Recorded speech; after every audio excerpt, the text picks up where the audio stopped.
Hey everyone, what's up? It's another week of Find Your Film. Guys, I should have actually numbered these episodes. How many episodes have we done? Bruce Perky Punk Chronic? Maybe 12, 14? How many do you think? That sounds right. Yeah. Yeah. One of these I days mean, if I'll we've done it number. about 3 months, then it's one a week. Yeah. So yeah. We are slowly but surely increasing our listenership and our communities. I am joined by my name's Greg Srizavasti. I am joined by my betters, Bruce Perky Punk Chronic. That is a Perk chronic. Come on Perk. now, Oh, get this perk. right. Oh, sorry, I can't because I have cataracts. I have cataracts and I have bad eyesight. And I was going to mention a couple of other things, but that would have been bad humor on my part. The reason why I said punk because you used to be a punk rocker, Bruce Perky. True. True. True. So one of these days we're gonna dive deeper into your punk rock days. I think we've probably delved into it a little bit during the movie mainline days, as well as maybe a little bit with Find Your Film. I also have Eric Holmes with us. He rounds out the trio. Eric Holmes is going by Tom Stute, Stutte this week. Eric Holmes, tell us about the moniker? Yeah, he was a friend of mine back in Omaha. In fact, he hung around. He worked at I remember, did review of the Cog documentary or the Cog doc, and he worked there a lot. And I found out last week that he died. Apparently, he had cancer. I didn't know about this until I heard that he died. And I actually haven't seen him in a couple years. So it was pretty sad, but he was a good guy, and I figure I'd have my name be Tom Stute in honor of him for this episode. Very cool, Eric Holmes. Yeah, that is very awesome. Yeah, we have a really good movie to all three of us have seen. We are actually working. We try to work as a team with one film every week. We have this movie called, I was going to call it Per Chronic for some reason. I'm going to call it Synchronic. Synchronic we have. It opens in theaters and drive-ins October 23rd. It stars Anthony Mackie, Jamie Dornan, and it's directed by Justin Benson and Aaron Moorhead. Now, we have a lot to talk about Synchronic or Per Chronic, however you want to call this movie. That's going to be our main feature this week. And then, Eric and Bruce, they have their respective picks as well this week. Our goal with Find Your Film is every week we give about 7 to 10 movies of movie recommendations, and hopefully you guys will use some of these recommendations when you head into the weekend to watch some of these movies, and hopefully we're giving you guys good picks. Now, do you guys have any rewinds this week at all? Uh, I have a semi rewind. a semi rewind. What is a semi rewind? Okay, never heard of that. Yes, Bruce. I watched, well, last week we did our special deep dive on David Mamet. Yes. So I watched The Winslow Boy. Never heard of it. Never. The Winslow Boy, by the way, Bruce, it is streaming where again? And Amazon Prime. Okay, Amazon Prime. So take a listen to our David Mamet spotlight. We did it last week. Eric Holmes was leading the conversation on that one. That was his choice because Eric Holmes, along with being a director, soon to be director of his first film coming down the pike. Hopefully, he won't direct it in another 10 years because I just want him on the podcast for the rest of our lives while we grow our audience. I'm being very selfish. Sorry, Eric Holmes, but Well, that might Eric. actually happen, so we never know. Yes, I mean, I'm sorry. No, but Eric, by the way, how many times can you tell our listeners how many times have you seen the Trial of the Chicago Seven now? How many times? Uh, this 4 more times this week, so a total of 7. Yeah, 7 times. Are you stopping at 7? that's well, I think we discussed this off air. If I see it again, I'm not telling you. Okay. I might see it an 8th time for the Chicago 8, but yeah, I'll keep that to myself. Okay, so that's ridiculous. Okay, so moving on. That's amazing. I'm not. You know what? I'm not even going to go down the Aaron Sorkin rabbit hole thing. I was going to ask you, did you learn anything on the 6th and 7th time? And then we're going to have Eric Holmes talk about 30 minutes about Aaron Sorkin. But we had the cool thing is we had Eric Holmes really talk about and expound and elaborate on his love for David Mamet. All three of us really love that. We reviewed Red Belt and House of. Remember, I always think House of Cards. As soon as you put that little Inception thing on my head, one of you guys, you said I always call it House of Cards. House of Games. We did House of Games and Red Belt for our David Mamet episode, our spotlight. At the end of that episode, I specifically said, you guys have to see The Winslow Boy. It is strong David Mamet stuff. I remember really loving the film. So that was actually a halfway blind assertion on my part because I haven't seen that movie in ages. I just remember it being a fantastic film.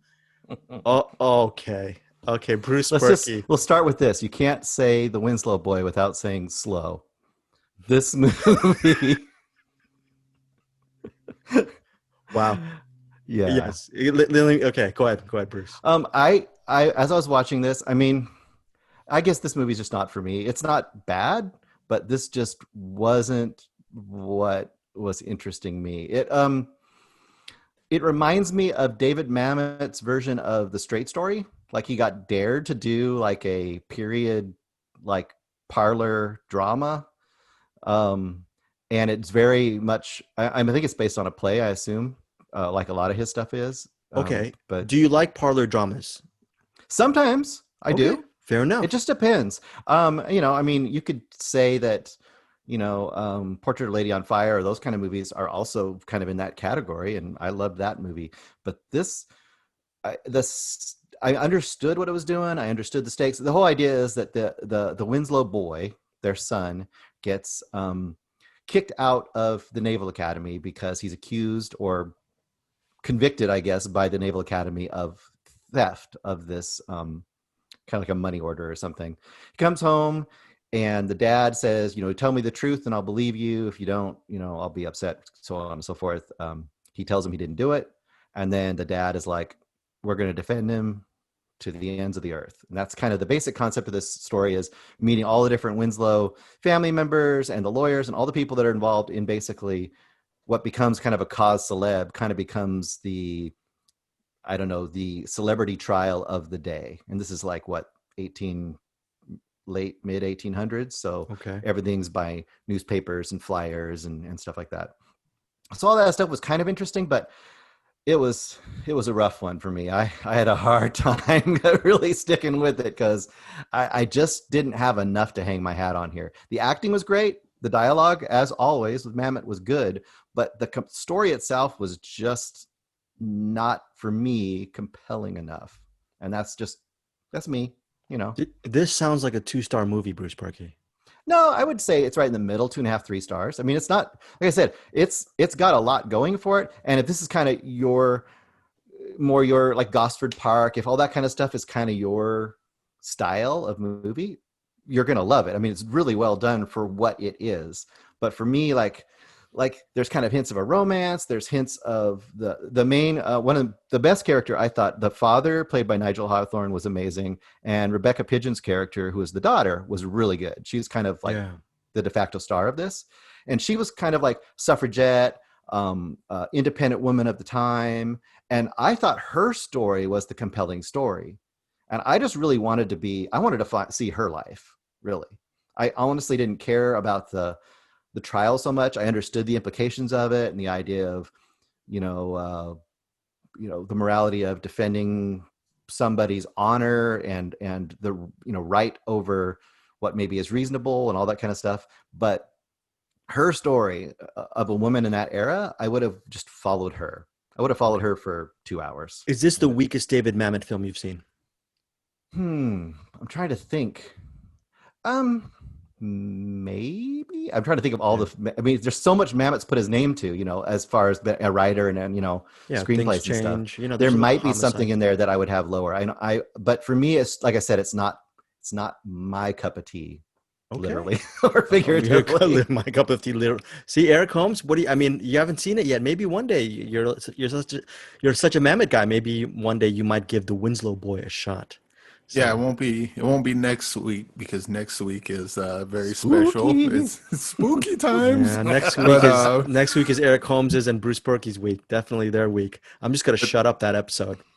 But the week after that might have some Winslow Boy. Might even have some Spartan. We'll see what happens. Oh, I like that. I like that very much. Well, I want to watch Spartan. I haven't seen Spartan yet. I want to watch Spartan for sure. Oh, okay. Well, I'll rewatch Spartan. We'll do Spartan in a couple of weeks. Speaking in a couple of weeks, too. Bruce Berkey, do you have something to say at all? Do you have a teaser for next week? What we're going to do for a director spotlight, or are you still weighing the No, situation. I know what we're gonna do. If you want me to tell you now, I can tell you now. Yeah, well, let's do it. Okay. We're going to tell our listeners right now So, because to tease for sure. next week. Yeah. Yeah, so we're gonna do a deep dive. Every other week we do a deep dive on a director. Um, we've been kind of doing really heady, artistic, deep stuff lately, so I thought I'd kind of lighten it up. And the week we're gonna do it, it's pretty much the week of Halloween, so I kind of keep it in that vibe. And I thought, who is awesome, really fun, crowd pleasing, interesting, a great filmmaker, and somebody we haven't talked about yet. And somebody who I think, even though he's somewhat of a household name, is also, I think, underrated, I think, a fair amount. Oh, no. Anderson And Cowan. We're doing groupers. Anderson Cowan's one movie and all of his shorts. No, we're going to do Greg's waiting. Eric's waiting. I have a feeling. Oh, yeah. What do you think it is, Greg? No, you just don't, whatever you do, don't say Joe Dante, because then that you'd have to force me to watch Gremlins. Okay. Don't. Joe Dante. you son of a, okay. You son of a bitch. I can't believe you did that to me. You guys, that is so horrible. Listeners. Okay. Here's the thing. Okay. Here's the thing. Okay. Eric Holmes is a good friend. I've known him for what, 4 or 5 years. I've always known that he loves Gremlins. I have Scalp Hunters back there. I still haven't seen the Scalp Hunters. I've seen a little bit of it. I have not seen Gremlins for some freaking reason. I don't know why. I've actually interviewed Joe Dante, and you guys have listened to it. A very short interview, as always, a great guy, nice guy. And I had to actually admit he was surprised that I had not seen The Burbs when I interviewed him. And I just did not have the guts. I don't have guts anyway, but I didn't have the guts to actually tell him the whole gremlin thing. So I guess in a way, F you, Bruce, but actually thank you. You're actually making me eat my medicine, take my medicine. I figured, this way medicine. Eric's kind of off the hook, but I can be the bad guy. So it's good cop, bad cop. So we're going to be watching Gremlins, and we're going to be watching Matinee. If you've never seen Matinee before. I love Matinee. Have you? Matinee. I have seen Matinee. I actually did the interviews for Matinee. I didn't interview. No. I did the movie review for Matinee, and I know it came out on Shout Factory several years back. That's a great Dante film. So yeah. I'm excited. And then, since Eric Holmes is such the Dante fan, this is such a sneaky deaky round the back. I don't know. This is such a Winslow boy thing to do. Bruce Perky with I'm thinking, Bruce Perky, I know what he's doing. He's watching the movie. He goes, freaking Greg made me watch a stupid parlor drama. I'm going to Joe Dante him this week. No, this was planned. I talked to Eric about this last week. So this is already planned out. Wow. Yeah, and I actually brought it to Eric, and I said, Eric, am I stealing your thunder, or are you okay with it? And he's like, yeah, I'm cool with it. Let's do it. I'm never going to say no to Gremlins or just Joe Dante in general.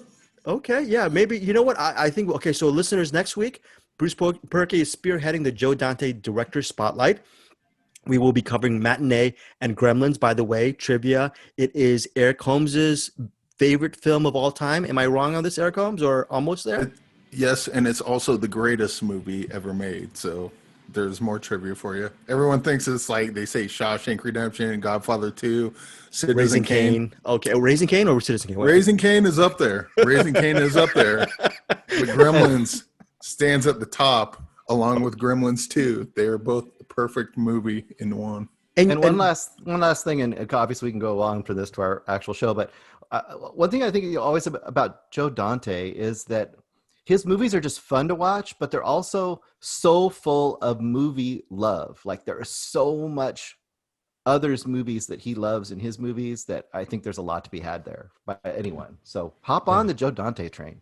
Yes, so I'm excited for Joe Dante, and like all of us, and like you listeners, Dante, like Scorsese, Martin Scorsese, and Peter Bogdanovich, Joe Dante is the hugest of huge movie buffs. Yeah. So it's going to be great to talk about Joe Dante, and yeah, so it's going to be kind of a sort of a family episode. We did Brian De Palma, and I guess Satoshi Kon's now part of your family, Bruce Perky, because you're so obsessed with his stuff. It's amazing. So. All right. Wow. That just threw me for a loop. That really, you guys were waiting for me to step on that landmine. I just have an image of a certain movie that we're going to talk about regarding that image. But okay, so I guess we're no more rewinds, right? Are we done with the rewinds? Because we'll save that other rewind. I know you saw something that Eric Holmes loves. I think, did you want to mention the Friedkin? We'll do the Friedkin thing for next week. No, we're doing that as part of our actual movies. Yeah, We're doing that. I had I might as well just mention this. I was going to rewind Black Cat, and I did see the Black Cat, but it was a 1941 version, also starring Bela Lugosi, so it wasn't actually the one that Bruce Perky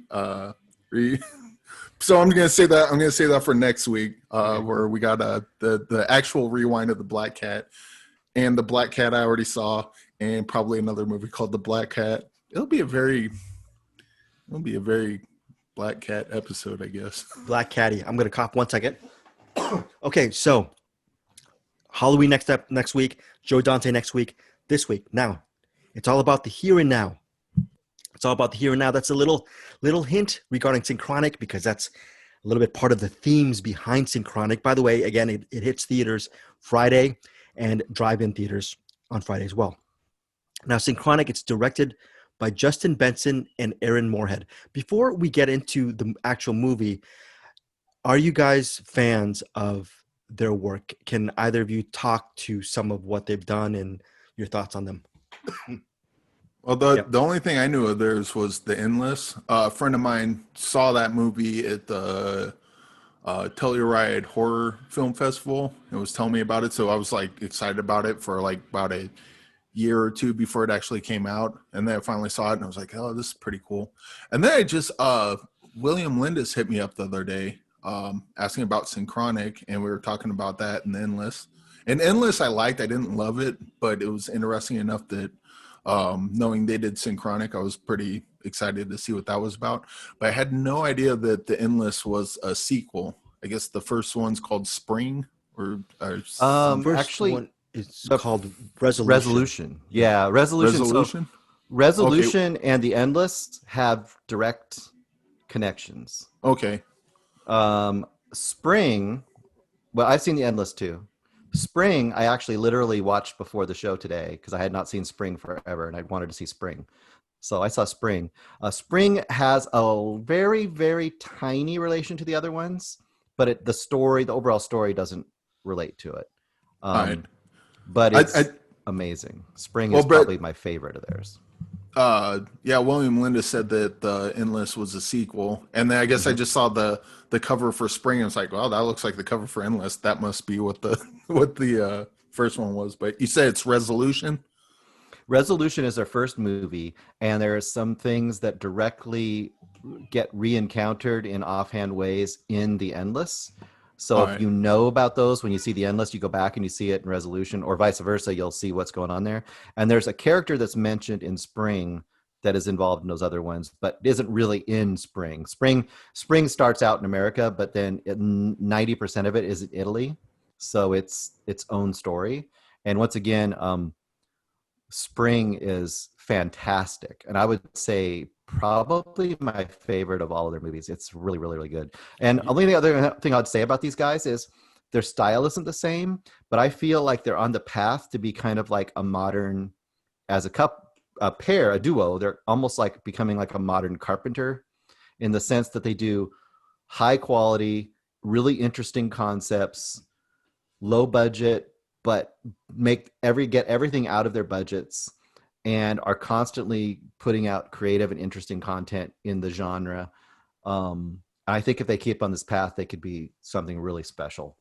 Okay, to endorse your comments, Bruce Perky, okay, I was on the Twitterverse, and the director Jordan Vaught Roberts, VOGT dash Roberts, he's directed The Kings of Summer back in 2013. He also directed Kong Skull Island in 2017. Okay, so he's a big time director. Okay, and he's announced to direct the upcoming Metal Gear Solid. Okay, he tweeted a couple days ago to the directors. He said, "Oh, by the way, I'm late to the party, but I finally saw Spring, and I was blown away by Spring." And again, I've listened to these guys on their podcast, and they've had people just write to them and say, "Oh, by the way, Spring is my favorite movie of all time." So that's. Before we get into Synchronic, Bruce, is that a high recommend for people to watch Spring? Very high recommend. And just to you specifically, Greg, it is first and foremost a love story, but in the same sort of kind of twisted universe that you've experienced a little bit with their other stuff. And I won't tell you any more than that because there's a turn that story takes at about the 35-minute mark that will be like, what? And then as it keeps going, it's amazing. It's really good. Eric Holmes, maybe that might be homework for me and you, not to force, because we're going to be in the Dante universe next week. Maybe in a couple of weeks or next week, we'll do a spring thing together, me and you. Yeah, I mean, if it's as good as Endless and Synchronic, I wouldn't call it homework. Okay, You fair will. enough. You'll love it. I guarantee Yeah. it. At least for sure, I think Eric will. Greg, I think you will too. I think you'll both really like it. Very, very cool. Okay, so now Synchronic, the meat. Here's the thing. Plot summary: two New Orleans paramedics. Their lives are, I'm reading from IMDb, they are ripped apart after they encounter a series of horrific deaths linked to a designer drug with bizarre otherworldly effects. Now, here's the thing: the two New Orleans paramedics, we were talking about these directors, Justin Benson and Aaron Moorhead, they are working in an indie space with maybe no-name actors or unknown actors. Here's the thing: they have a little bit more of a budget. This movie's being released by Welgo USA Entertainment. We all know Welgo USA. They release some really interesting stuff. Okay, so the paramedics, Dennis is played by Jamie Dornan from 50 Shades of Grey, which I don't think any of us have seen. Have you seen it, Eric, Bruce? Yeah. Oh, you've seen Well, it? I saw the first one. Okay, fair enough. It was for the people it was for. I'm not The one of them. thing you should see, if you want to see Jamie Dornan in something great, there's a limited British series called The Fall that he plays in. And he's very good. Very good in that. Yeah. Okay. So Jamie Dornan, he's Dennis. Dennis is a paramedic. He has a wife. He has an 18-year-old daughter and he has a newborn baby with his wife. So they're having their share of marital problems and whatnot. Steve is played by Anthony Mackie. Anthony Mackie, yeah. So Steve is they're best friends and they're paramedics. The thing with Steve is he's sort of a one-night stand guy. He lives a fancy-free and carefree life. He likes maybe his whiskey, his alcohol, and his women. He goes to strip clubs now and again. He's just living the sort of, if you're a guy in guy speak, living the life of Riley. At least that's what Dennis, his best buddy, thinks. But the roles are flipped. Steve, the womanizer, played by Anthony Mackie, he sort of wants that stability that Dennis has, and Dennis, who has too much stability, sort of wants the freewheeling, crazy life of Steve. Now, a big chunk of the movie really centers on their interplay and them going to these different locations where these sequences where they see people in various states of health distress. These are not normal calls. Some of them appear like mummified corpses. Some of them are stabbed by some kind of historical sword from way back when. And the only thing I'm going to say about this movie is Synchronic is a drug. Bruce, how would you describe it? You had a really good way of describing the drug. I think in the movie they describe it as a synthetic, like a designer version of ayahuasca, which of course is supposed to, put you into altered consciousnesses and states and realities and stuff. So. Okay. Now, this is a spoiler-free review, and I talked to the guys before this, and the reason why is I was about maybe 35 to 45 minutes into the movie, and there's something that happens regarding the drug and where it takes you and all that stuff. Okay, so the fact that I actually knew what was going to happen because I was reading other reviews that says exactly what happens, I think that's a total spoiler. And I really enjoyed this movie. I love this movie. I just felt that I actually read that spoiler when I was actually at the 40 to 45 minute mark. I was really enjoying where it went.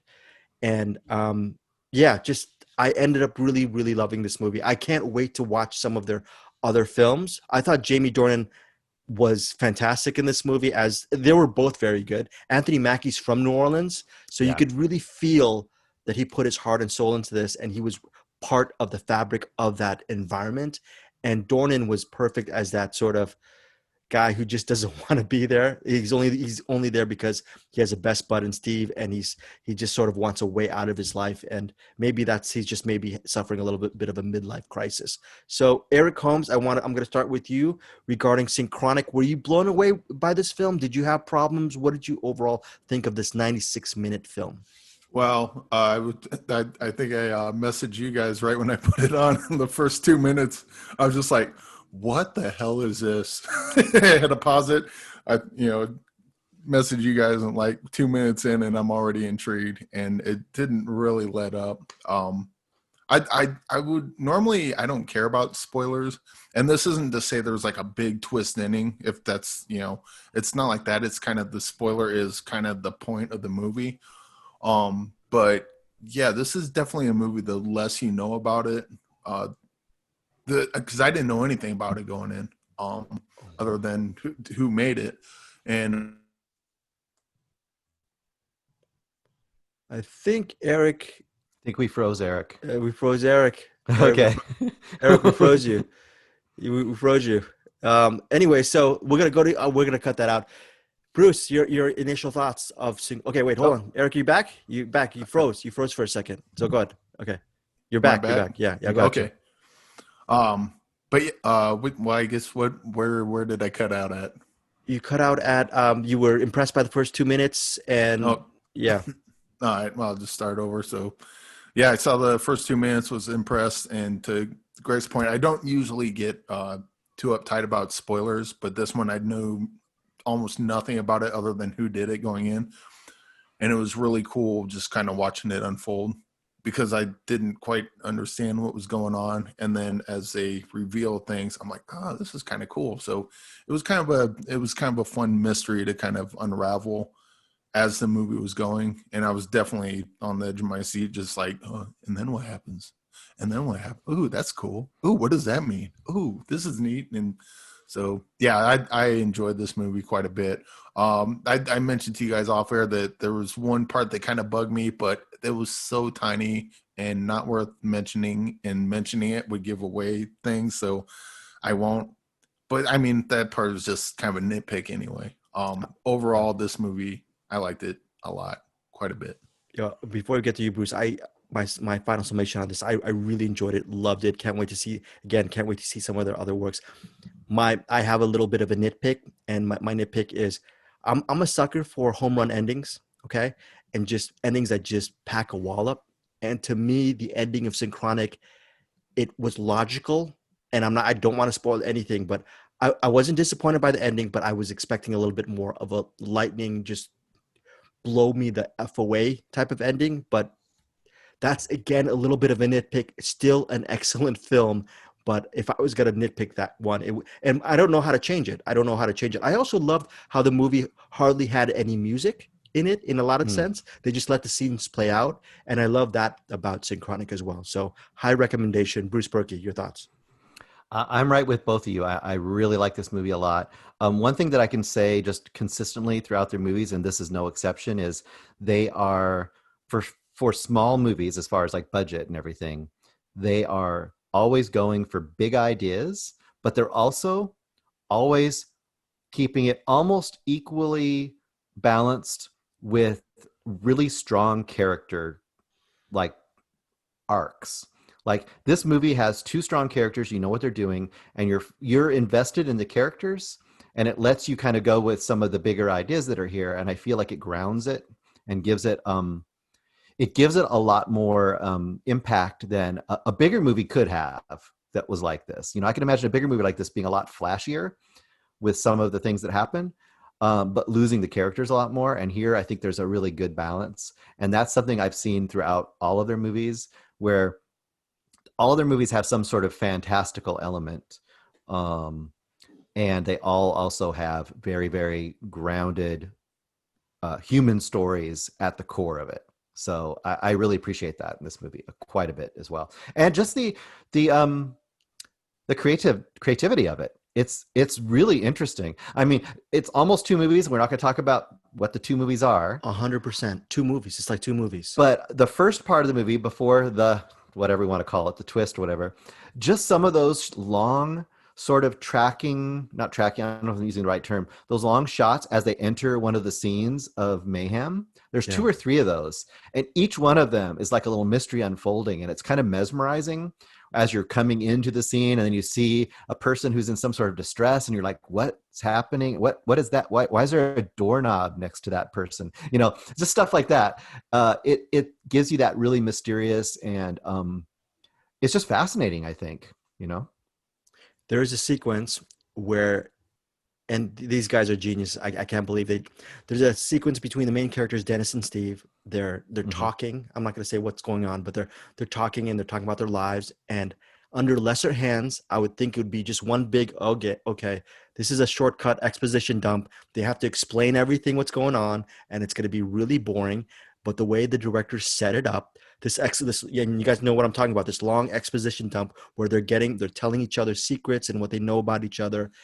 It starts off with a rote explaining the whole story, which I was rolling my eyes into something fascinating. You get to really, it evolves into something, and then it goes right into the exposition goes right into the meat of the story. And I go, wow, Yeah. I don't see that. I don't see that often. So I just thought it really felt that they weren't copying other filmmakers and they weren't paying homage. It just seems like they're doing their own self-contained universe, which I'm talking out of my you know what. You probably can attest to that, right, Bruce, from watching all of their Yeah. movies and watching what is it, Spring twice? You've seen that? So Spring.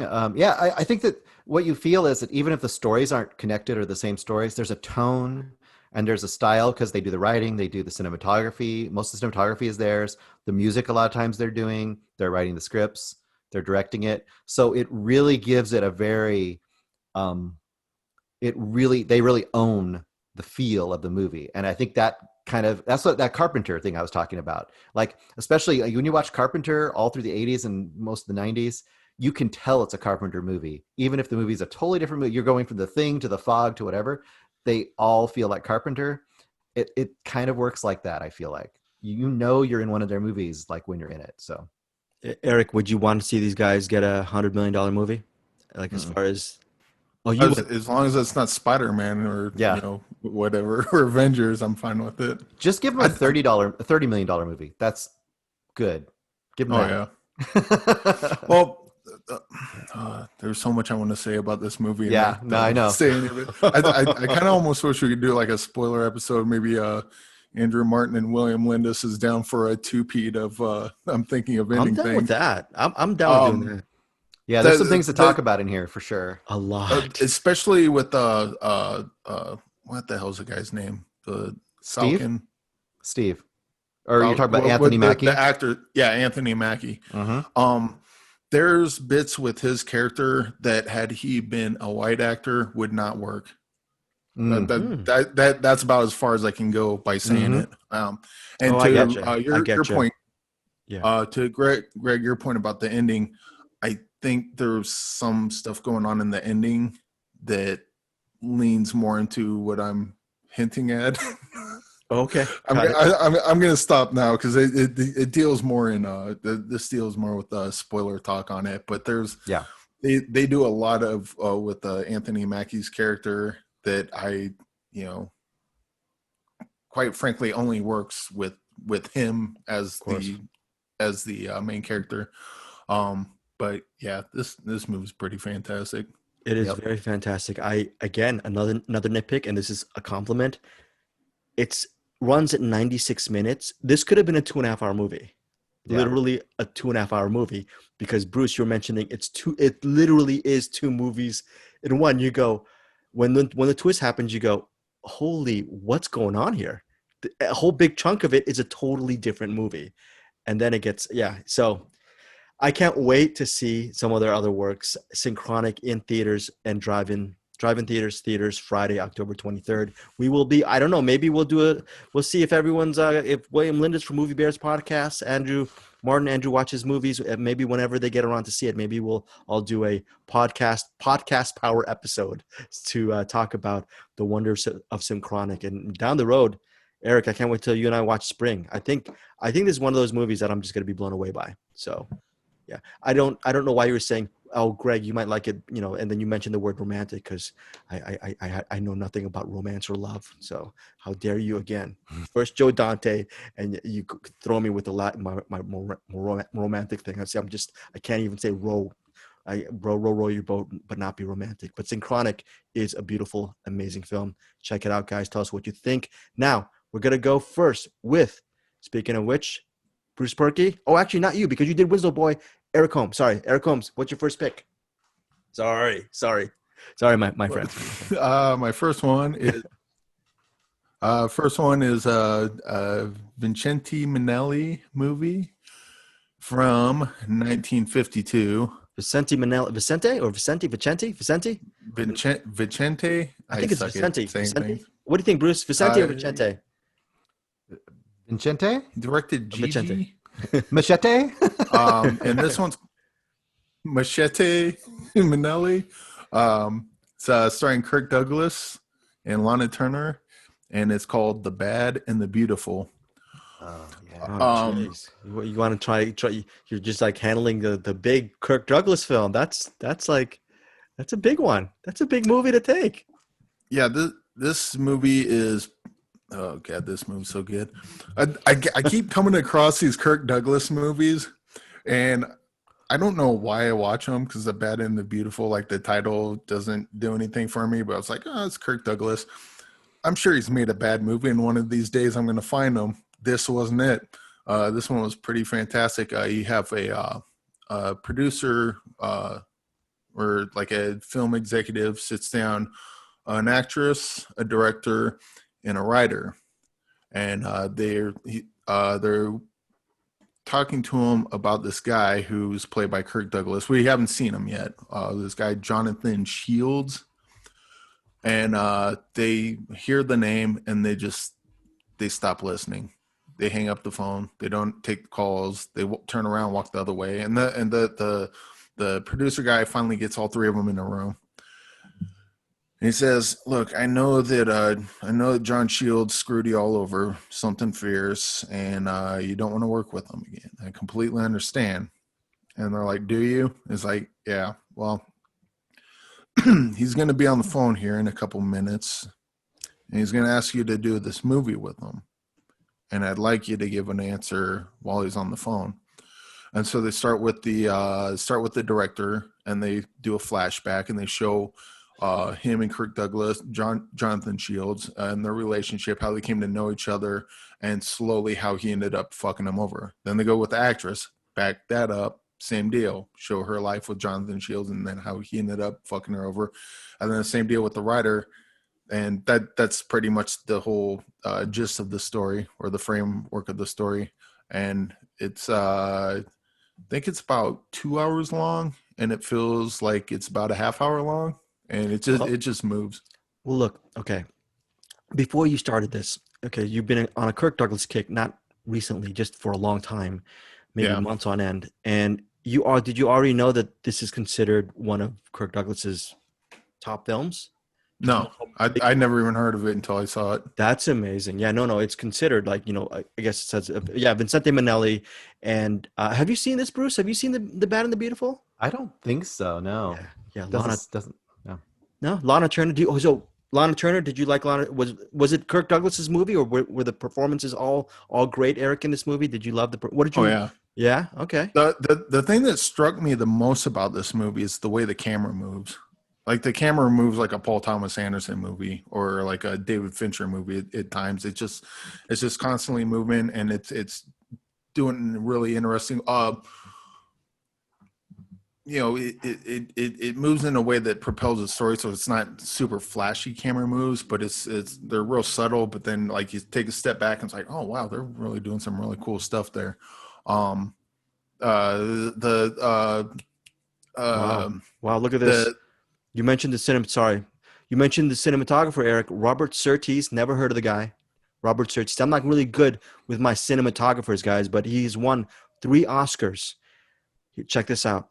A Star is Born, 1976. The Sting, 1973.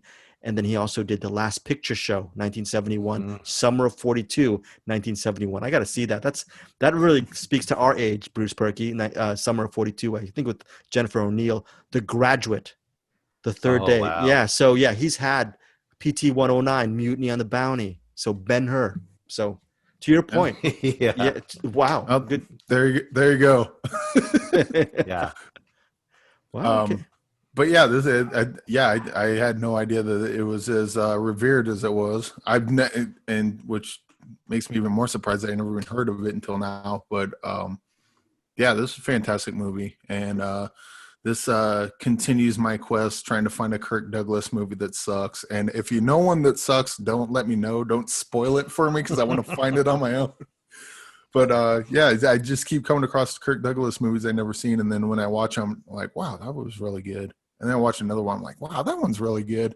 And like every time I leave a Kirk Douglas movie, I just get like chills of how fantastic it is. That is so cool. You know what, Bruce Perky?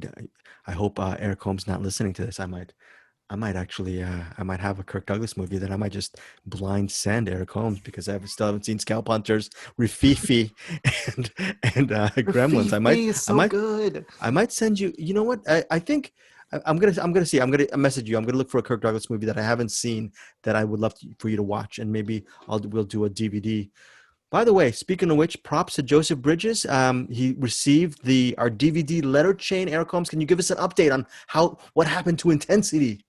Yes, I believe we got it either today or yesterday, and he on the cinematics he posted a picture, and then I posted one as well. And let me just go ahead and vamp for a second as I pull this up. Vamp as much as you want. That's all you do, right? Right, Bruce? All he does is vamp. Vamping all the time. You know what, Bruce Perky? I think there's a movie called Vamp. I remember a movie called There Vamp is. With oh my gosh, let me look what's her that. name? The singer that was in Conan the Destroyer. Grace what's her name? Jones? Grace Jones, yeah. Vamp. That's a real movie. That's a real movie. Mhm. But okay, while I'm gonna vamp for you, Eric. You know who produced The Bad and the Beautiful? Since we're old, Eric Holmes, I think Bruce Perky and I might bond on this. John Houseman. John Houseman. From The Paper Chase, Paper produced Chase, yes. The Bad and the Beautiful, and of course a Ghost Story, yeah, and of course Ghost Story with Fred Astaire.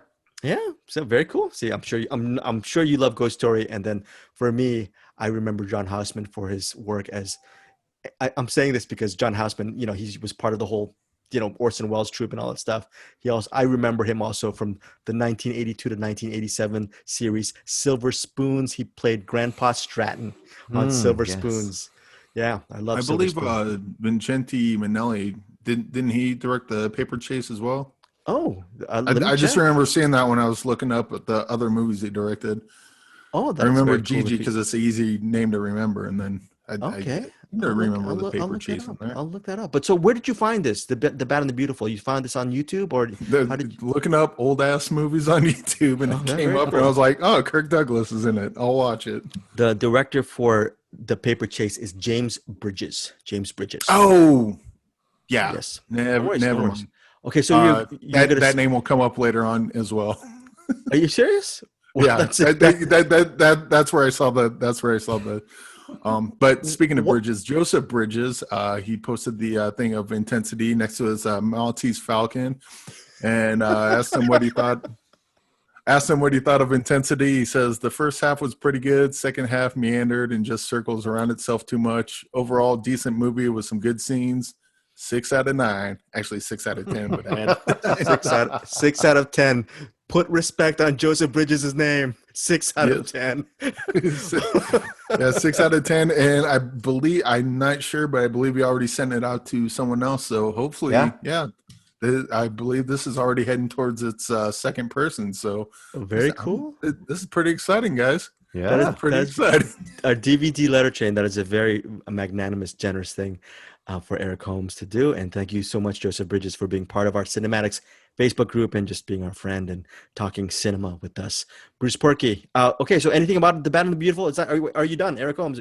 I would say, since apparently everyone else already knows about this movie, they already know how wonderful it is. But if you've not heard of The Bad and the Beautiful, even though the name sucks, watch that movie anyway, because it is top shelf Kirk Douglas, which is saying something, because everything I've seen of his so far has been top shelf.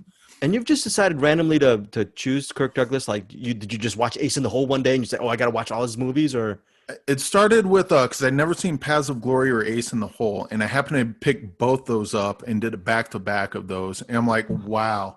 And then I put in Paths of Glory, and I'm like, wow, this movie's fantastic. That or The Killing might be my favorite Kubrick movie.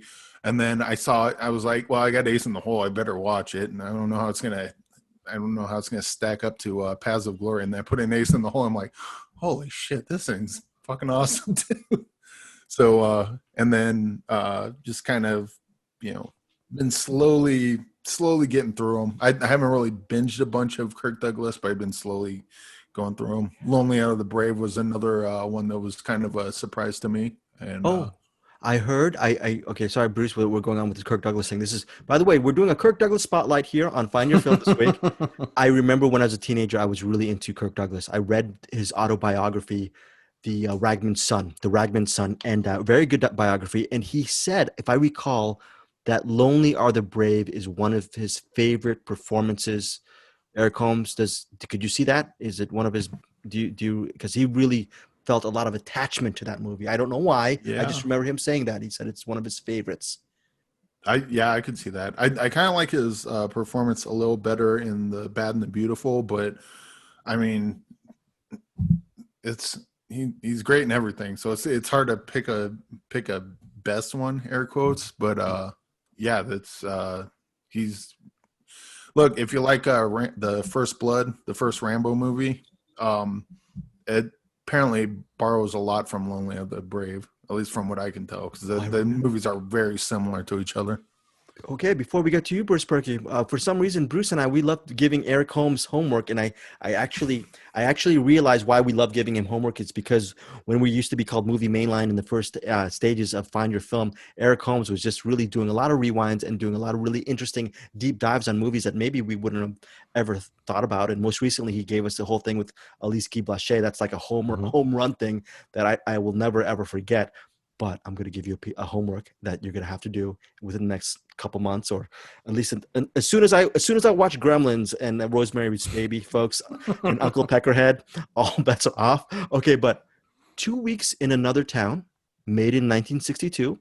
It's directed by Vincente Minnelli, and it stars Kirk Douglas, Edward G. Robinson, and Sid Charisse. So 2 Weeks in Another Town. I don't know. It's considered not as great as The Bad and the Beautiful, but I hear 2 Weeks in Another Town is an underrated Kirk Douglas film. It's really not widely known, and it'll be interesting for you specifically because it reteams Minnelli and Douglas. Heads up. Yeah, I'm down with that. Okay. The dissertation on Kirk Douglas is over. Sparky, what you got? My first one is a documentary. It's the only documentary I have this week. It is from 2020. It is on Netflix. It is called Dick Johnson is Dead. I hear a lot about this. I hear a lot about this. Directed by Kirsten Johnson, who is Dick Johnson's daughter. Right. She is, and I should have looked it up before I came in here. She's done a ton of documentaries, but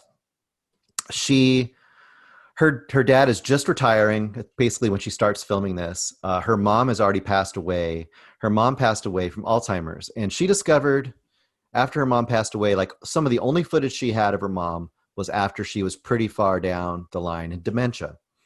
So that really made her sad, being a documentary filmmaker, that she didn't have footage of her mom when she was in her, her prime, in her best days. So she thought, I'm going to start filming my dad now, because he's starting to have the first hints that he's probably going to be suffering from Alzheimer's as well. He's, he's retiring from his job as a psychiatrist. And what he does is he agrees to be part of this project with her, where he can basically be filmed from the point where he's fine, basically, on the starting to show a little bit of cracks to whenever. The twist is, throughout this, there are going to be just random stagings of his death in different ways. So she might be interviewing him, and then all of a sudden he'll fall down the stairs and be a bloody heaping mess on the ground. And he's partaking in this as well for fun. So randomly interspersed throughout this movie, there will be moments where he will randomly die some way. And this is her actual dad, who is actually... That's funny. That's funny. I'm sorry, Bruce. I'm going to just step on your review right now, okay? Yeah, it's fine. And then I just wanted to say one thing. All three of us, shame on us that we forgot to mention regarding Synchronic. I'm not a PR person for Synchronic. Synchronic is very funny. We forgot to Mhm. point that out. There are points in that that's funny, but no. Speaking of the funny, do you think that really works with the tone of this doc? It's very interesting because what she does here is she not only plays with the idea of kind of the reality of documentaries.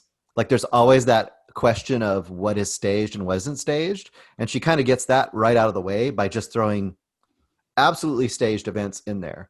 Plus, um, it just becomes a really interesting juxtaposition of kind of having fun and almost like a gallows humor to the inevitable that they both know is coming, and he's part of that.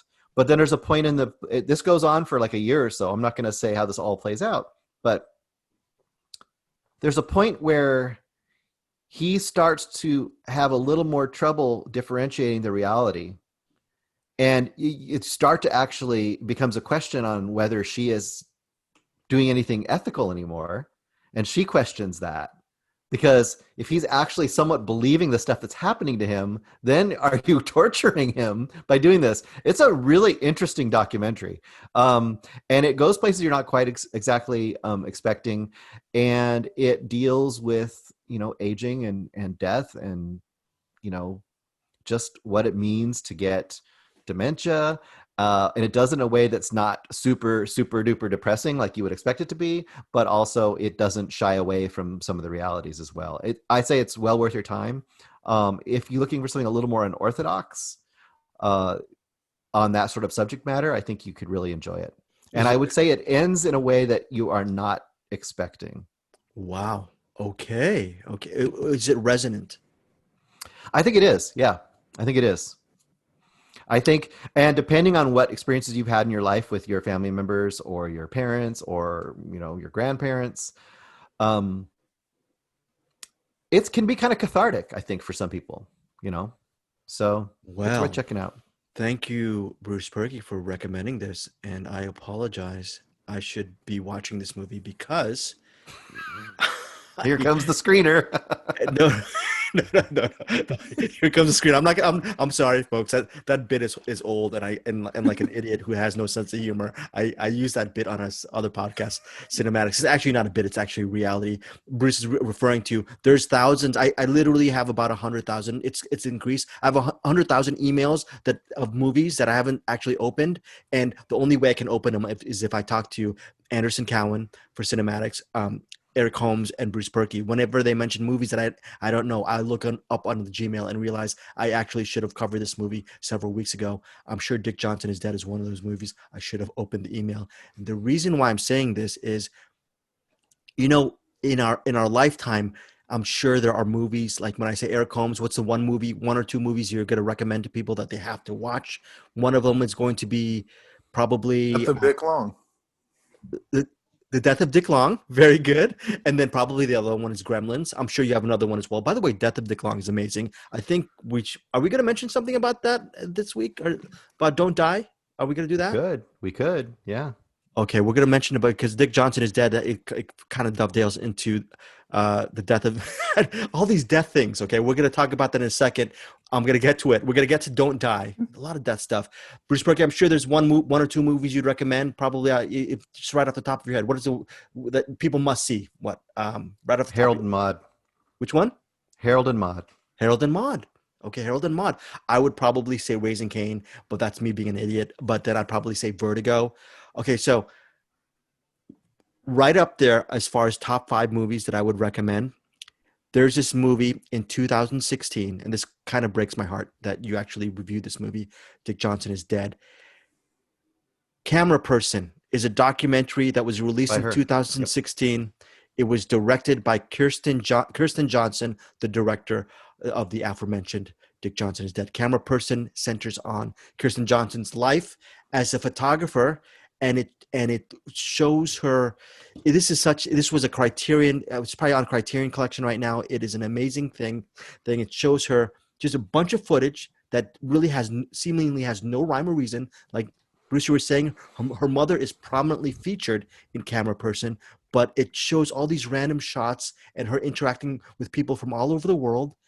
And the reason why it broke my heart was I remember when Anderson Cowan reviewed it, he thought it was just a bunch of images that were edited together for no rhyme or reason. He ended up really disliking Camera Person. And in Anderson Cowan's defense, for a lot of people, Camera Person is exactly that 1 hour and 42 minutes, just a string of images of just people talking and her with the camera and photographing people. Some people really do not like it.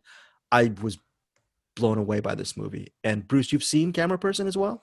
No, but I remember seeing that on there, and I remember hearing about it and thinking to myself when I was watching this movie, "Oh, I need to make sure and go back and check that out." So I have to find my interview with Kirsten Johnson. It's probably on my iPhone somewhere, but we ended up speaking for about 40 minutes, and I was telling her the footage regarding her mother is heartbreaking. But I highly recommend Camera Person. And Bruce, you have a good recommend on Dick Johnson is Dead as well. absolutely, yes. Okay, Eric Holmes, we're continuing the death sequence. Don't die. Don't die, Eric Holmes. Don't Yes. die. But what I'll what is try it not about? to. It's going to Yeah, happen eventually. you're gonna try not to. But one of the ways you're not gonna die is by actually contributing to society and cinema. Can you tell us about this?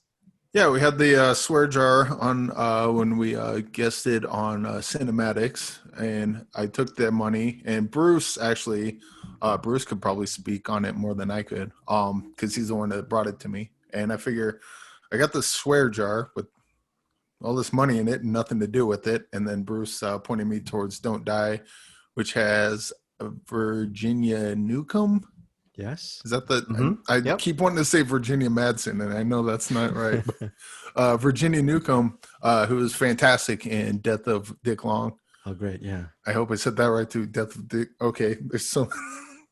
By the There's way, so the many. death of Dick Long. By the way, the death of Dick Long. I could. I'm gonna plug that movie. We love that movie so much. I could see that. You know what? Chicago 7. Okay, I get you watching it 7 times. I literally can watch the death of Dick Long 7 times. I love that movie. Oh yeah. Yeah, Yeah. great film. Yeah. But yeah. So anyway, Bruce pointed me towards that, and they had a Seed and Spark, and I believe they're either very close to meeting their goal, or They just made it today. They just oh, made they it. did just did Yep, today. cool. All right, 100%. well, Yep. yeah, and it's I don't know much about it, other than that Virginia Newcomb was in it, and Bruce hit me up. I'm like, good enough for me, and I donated the swear jar to that. So it'll be fun to see how this movie comes about, and kind of looking forward to it. Yeah, it's kind of like we have a rooting interest in an upcoming movie to go kind of follow and track and see how it goes. You never know. Maybe our mantra should be we should just completely support all the people involved with the death of Dick Long because Yeah. that movie's all the actors involved and the filmmakers and all that stuff. So cool deal on Don't Die. Thank you, Bruce Perky, for giving the news to us regarding about that Seed and Spark situation, which made its goal. You said 30,000 today, which was I good. think it was 20,000, but yeah, they 20,000. made their goal today. So Cool. But I'm sure they would love to keep getting more. I'm sure they don't. I'm sure they'll run out really quite fast. So keep giving them money. So Yeah, stretch goals are usually a good thing for movies that are trying to do the crowdfunding thing, because a lot of times they'll set their goal to something that they think they can reach, but that's not necessarily their budget, if that makes sense. Yep. Like Yeah. they would set it for 20,000 because they think they can reach that. But hey, if they can make 50,000, that's even better, because that's probably a lot closer to what they actually need. So yeah, if you got a couple bucks and you want to donate to a movie, donate to Don't Die. Yeah, And- donate to Don't Die on Seed and Spark. I'm just going to look right here on Seed and Spark if it's available right now. Is it still? Oh, by the time there's 14 hours left. So by the time you get this podcast, it will be finished. So, and they've reached 20,300 out of 20,000. So, so okay, Nice. that's cool. Good job, Eric Holm. Don't Die by Jeremy Burgess, and yeah, good. Well, maybe look them up on Twitter or something, and maybe you can like PayPal them $15 or something. Good They idea. wouldn't turn it down. You know what? And you know what I'll do on the show notes? I will leave all their official Facebook account so you guys can actually hit up the folks over at Don't Die. Okay, so that is very good, cool. Good job, Eric Holmes. You are done with your movie recommendations. My one movie recommendation. It's on Netflix this week. It just came out recently. Bruce Perky or Eric Holmes, have you ever seen the Alfred Hitchcock movie Rebecca? Yes. Nope, Okay, no. have not. Okay, okay. I don't. Do you, would Eric Holmes love Rebecca? Bruce Perky, what do you think? I think he would at least like it. I don't know if he would love it. I mean, those are Okay, well, Eric Holmes. Rebecca and Notorious. I always almost confuse the two because I feel like they kind of go together. Yeah, Rebecca. I confuse Notorious and Spellbound together. Those are the ones I. That too, yes. That too. Okay, Eric Holmes. Did you like Guillermo? What Del Toro? Del Toro. What's his name? Guillermo Guillermo Del del Toro. Toro. Did you like Nailed it. Did you like Crimson Peak? Did you like that movie? Yeah, it was all right. I'm Okay. kind of hot and cold with him. Oh, okay. Did you like that fish movie? What was that? The Shape of Water. Yeah, Best film of the that year. was one. That was not best film of the year, but I wasn't sad that I wasn't sad about it getting those accolades. Oh, cool, cool. I was, but Crimson Peak. sorry, folks. Sorry, I did not like that movie that much. But Crimson Peak, you're hot and cold on that. If you like Crimson Peak, the production design or the Mm. actual story behind it, you might like Rebecca because that's sort of a gothic drama. Did you like Rebecca at all, Bruce Perky? Did you like that Hitch film from your Yeah, I recollection? remember it. It's kind of middle of the road Hitchcock for me, but I liked it. I didn't dislike it, but it's not in the upper echelon for my taste. Okay, so Rebecca now out on Netflix this week. Right now, I'm looking at IMDb, 5.9 out of 10. That's not a good rating. I'm a huge Hitchcock fan, as I'm sure everyone is. The original Rebecca, it's based on that Daphne du Maurier novel of the same name. We all love Daphne du Maurier because of Don't Look Now. I mean, Eric Holmes really enjoyed we had a Don't Look Now talk way back when. But yeah, but this one is based on du Maurier's novel Rebecca, and the original film won Best Picture when it was released in 1940. Okay, and it starred Joan Fontaine and Laurence Olivier. Okay, Joan Fontaine, she played this young girl who marries this rich widower played by Laurence Olivier, and this rich widower, he has a lot of secrets. He takes her to his estate. His estate is beautiful. It's sort of by maybe the coast, by the sea. It's called Manderley. It's a huge sprawling. It's like something you'd see out of Downton freaking Abbey. And while Joan Fontaine's living there, she is actually harassed by this maid, this housekeeper named Mrs. Danvers. And Mrs. Danvers is the woman, sort of maybe the evil woman or mysterious woman who rules the roost at Manderley. And when she's living in Manderley, that the girl who's known as Mrs. De Winter, the young woman, she ends up really not liking her stay at Manderley because her new husband, he's very secretive and he's very brooding, and the maid is really bossing her around. So that's the original Hitchcock film. Now transpose it to today. Instead of Joan Fontaine, you get Lily James. Okay, instead of Laurence Olivier, you get Armie Hammer, and instead of Alfred Hitchcock, you get Ben Wheatley. Ben Wheatley, you and me, Bruce, were talking about Ben Wheatley a little bit. His previous directing credits include Free Fire from 2016, which I was a little bit mixed on. High Yeah. Rise, I haven't seen yet, 2015. I heard today that Eric Holmes, have you seen this 2011 film called Kill List? Kill List, 2011, and it centers on, okay, nearly a year after a botched job, a hitman takes a new assignment with the promise of a big payoff for 3 killings. What starts off as an easy task soon unravels, sending the killer into the heart of darkness. Do you remember that film from 2011? Eric Uh, Holmes. no. No. Well, the plot sounds familiar, but not with the name The Kill List. The Kill List. It's directed by Ben Wheatley, 2011. Yes. Bruce Perky, your thoughts on Kill List? Kill List is excellent. Very, very underrated, but well loved in the horror and genre community as a kind of an unsung movie. Yep.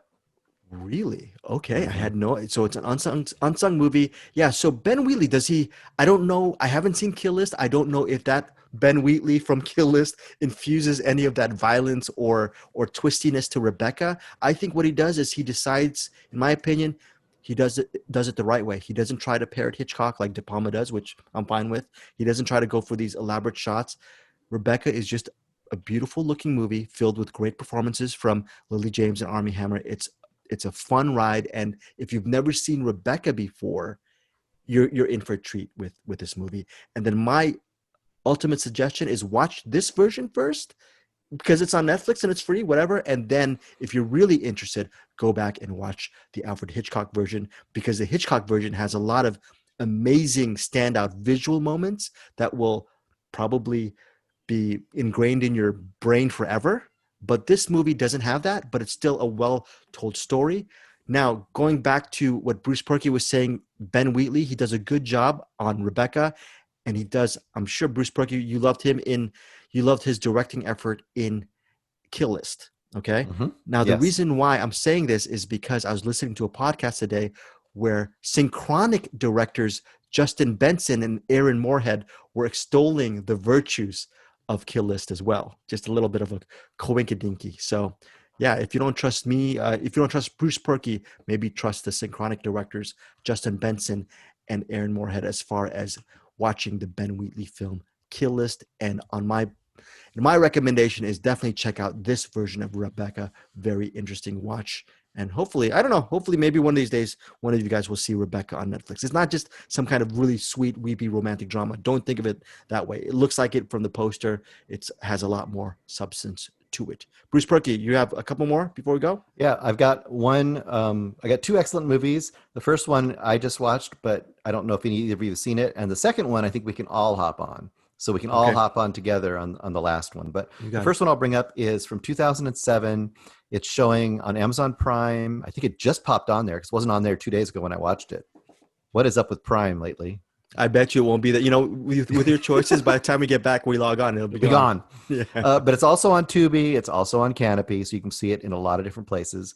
It's 2007 movie from Spain called Los Cronocrimes or Time Crimes. Oh, It's directed by.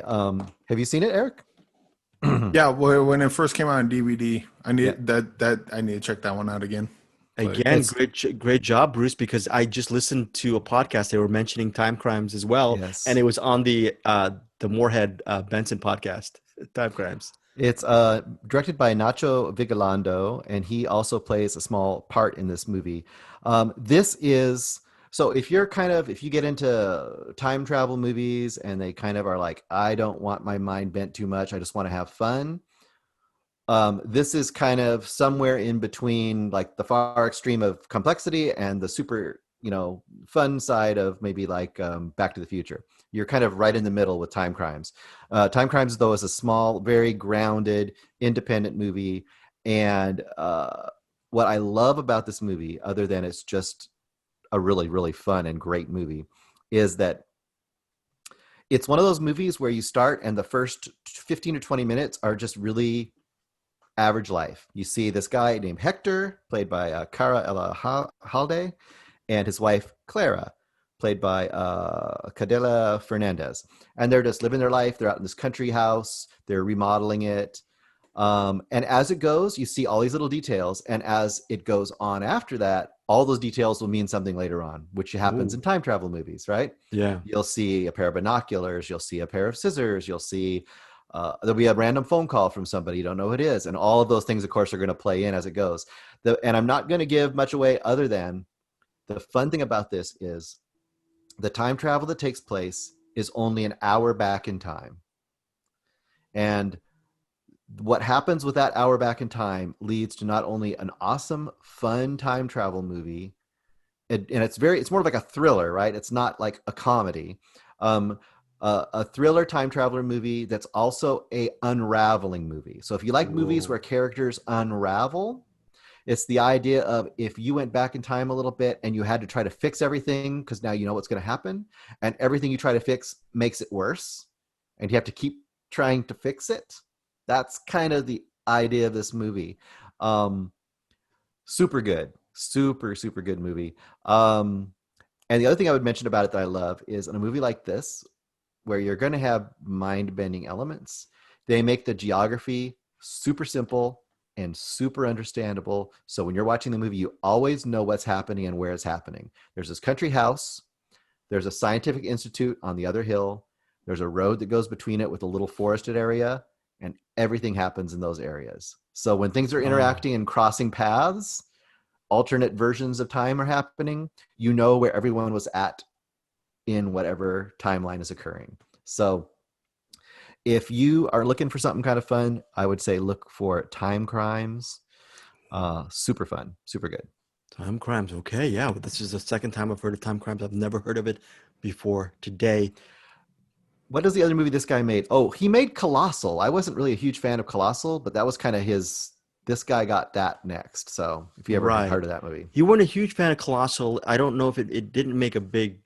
Eric Holmes, did you ever see Colossal with Anne Hathaway, Yeah, 2016? I saw that one in the theater. I Mhm. like Colossal a lot. Oh, okay. But I saw it in the theater, and I saw it again when it came out on video. I haven't watched it again, but it was kind of a, you know, it was one of those movies I didn't have any real expectations going in, but I saw Mm. it and I was like, oh, this that was kind of fun. And then you get to watch who's it, Jason Sudeikis Yep. hmm being an yep. asshole, which is always fun watching him be an asshole.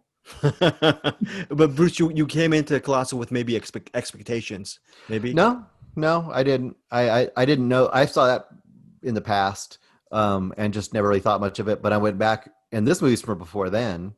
This movie's from early thousands, and I just was like, oh, he made Colossal after this. I'm kind of wondering because this movie is so tight and so focused and so fun and good that you kind of this might be the example of where you say you have the small independent director that's just really doing his own thing and has got it dialed in and kind of gets a little more of a budget, and maybe that untethers Yeah. them too much. Like they almost need that constriction a little bit to stay focused. I don't know.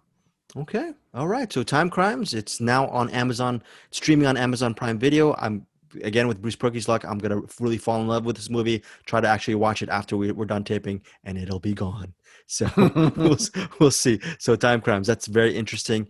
You have one more movie, Bruce Perky, for us to jump on? One Yep, last and I one? think we can all jump on this one. I Oh, finally got around to watching, and this is a flashback. If you want to hear our spotlight, our first spotlight, which was William Friedkin, where we did Sorcerer and pardon me, we did Sorcerer, we did Killer Joe, and William Friedkin's first take on a Tracy Letts script slash play is The Amazing Bug.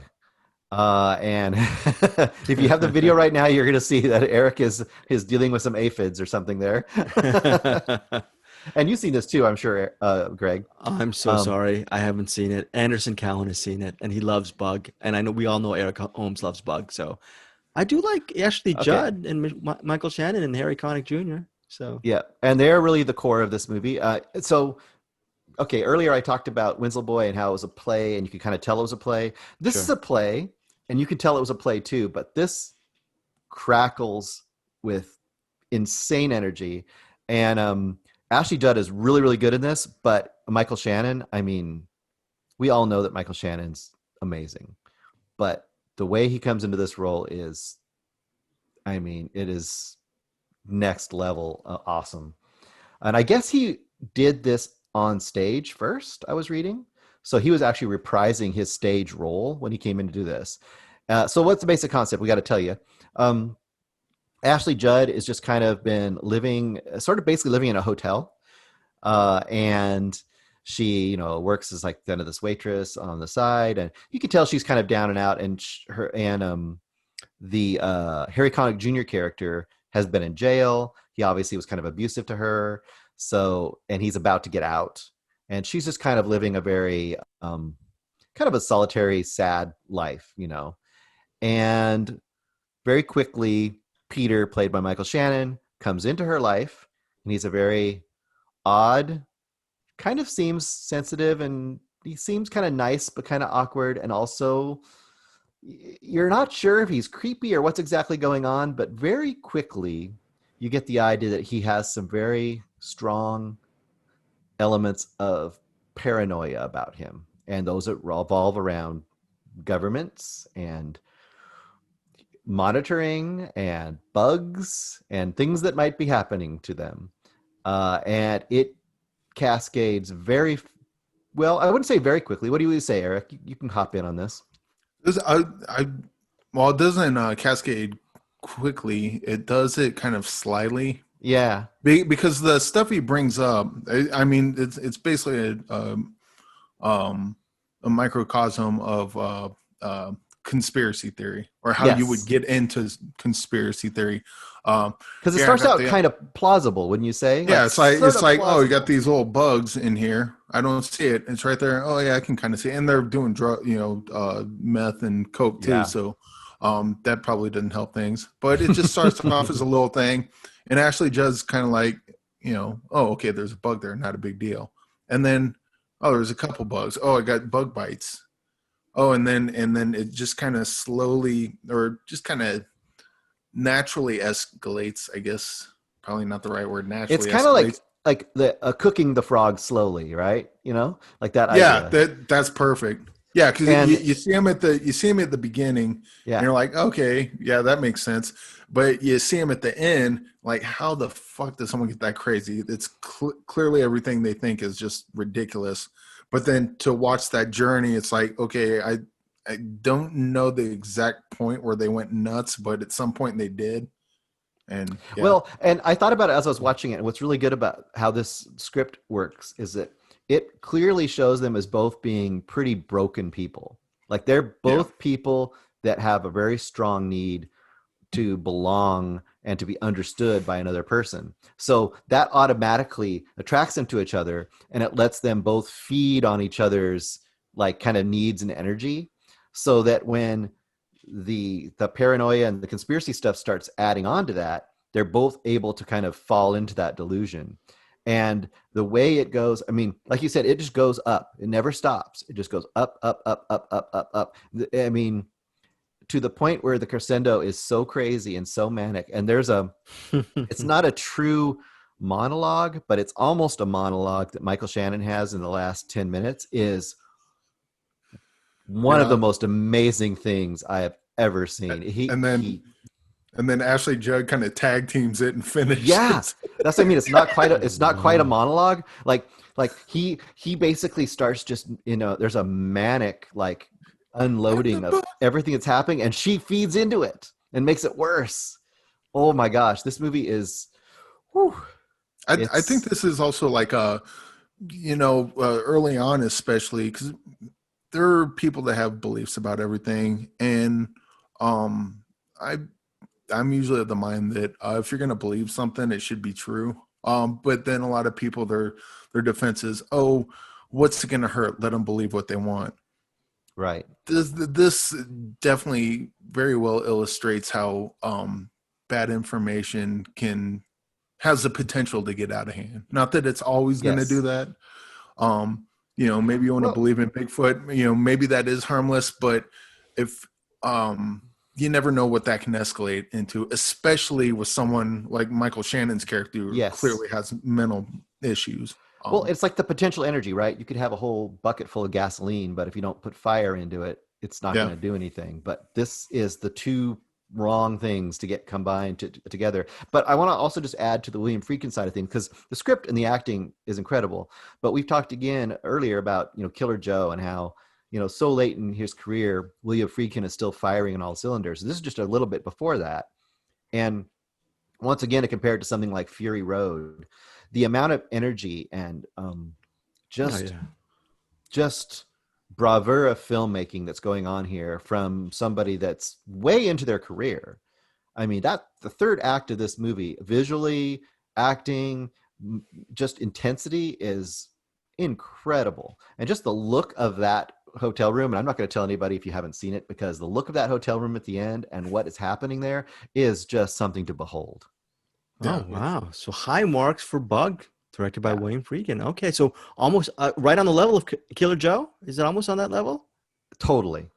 Yeah. Ooh, I think the only thing Killer Joe has going for it, Killer Joe has more colorful characters than this one does. This is a little more like it's almost a two-act. It's a two-person play. It has a third, it has other characters, but it's really those two, most of it. So Killer Joe has a little more like spice in that mix. So This also does a lot of more subtle version, but a lot of what Spun. If you ever seen Spun with Mickey Rourke and John Leguizamo, they're a bunch of meth heads. But the people talking over each other and the arguments like escalating, and it's really what the word like kind of you hear people screaming at you and you just want to shut the fuck up, please. It's just really I don't know what the word I'm looking for. Just it got real antsy watching it. This is like one of those things where the form and the effect you get mimics the actual content of the movie, right?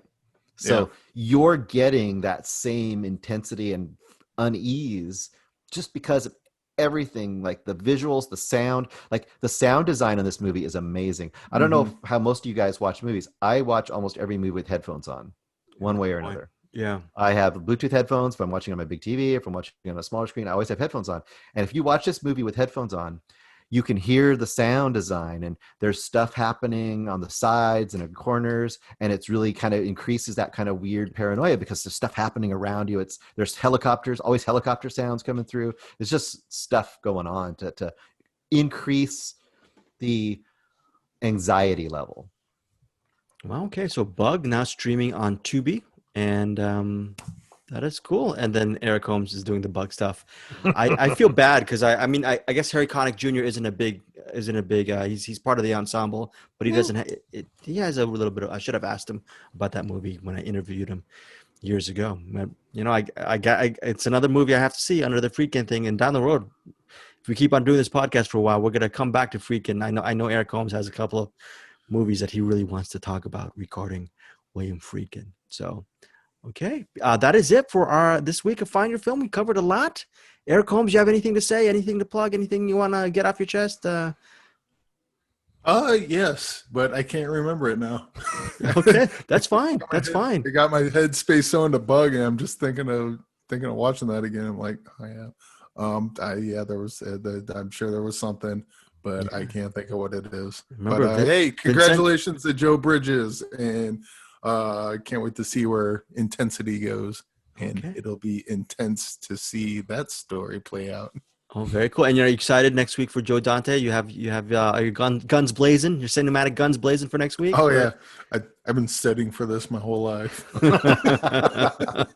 Very cool. Okay. And last thing I'm going to say to you is 2 weeks in another town, Vincente Minnelli and Kirk Douglas. So that might be another movie that down the road you might just watch, just on a blind watch. Bruce Perk, you're going to lead us out. Any final thoughts? Just check out Rustomeyer, Rustomire. I put the video version of this up. If you're listening to it and you want to see Eric shaking all the bugs off, you can do that. Next week, look forward to our spooky Halloween episode. So we'll have a lot of fun. And Joe Dante, of course, is fan-fucking-tastic. And finally, I will be able to see Gremlins. It's something where you put water on people, right? Creatures, something like that. It's not even that good of a movie, to be honest. All right, guys. Take care, and we will see you next week on Find Your